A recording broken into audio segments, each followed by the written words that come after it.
Happy birthday, Ate Sia! Ngayong araw pala ay nag-celebrate kami ng ika-siyam na birthday ni Ate Sia. And dito kami nag-celebrate ng kanyang birthday sa kanilang tahanan. And dahil isang compound lang naman kami magkakapatid, magkakapamilya, napakadali lang din na pumunta at mag-celebrate kasama sila. Itong pamangkin ko na ito ay napakatalino nito at saka alam mo yun, napaka-curious niya sa maraming bagay. Minsan tinatanong niya ako bakit boneless daw yung ilong ko, mga ganyan. At saka napakataas ng sense of humor nito.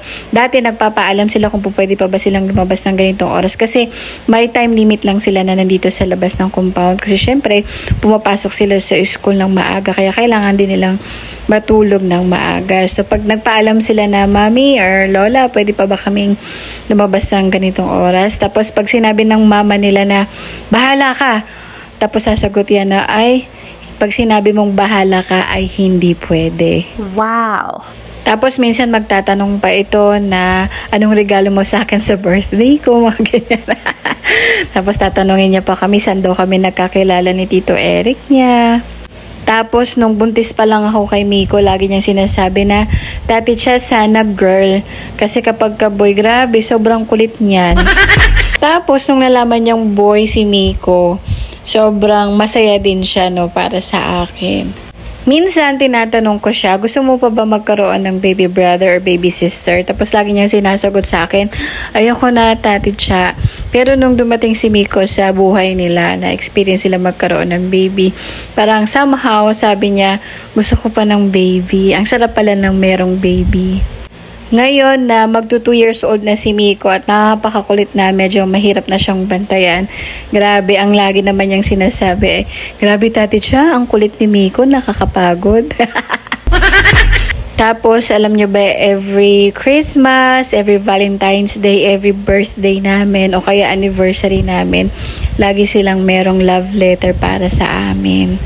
Napaka-sweet na bata. Well, lahat naman ng mga pamangkin ko ay napaka-sweet. Pero ay nako, wag mo lang talagang iinisin to at gagalitin to, sinasabi ko talaga sa'yo. Noong pinanganak siya ng April 2, 2016, medyo matagal nag-labor yung kapatid ko sa kanya. Kaya sabi nung kapatid ko, umuwi daw muna kami. Tapos tinext na lang ako ng papa niya or asawa ng kapatid ko na nailabas na si Sia ng mga bandang mag-aalas 6 yata yan ng gabi. Sumunod na rin kami doon. So mga nakarating siguro ko ng mga alas 8. Tapos sabi ko doon sa brother-in-law ko na kami na muna ni Kuya Eric niya yung magbabantay.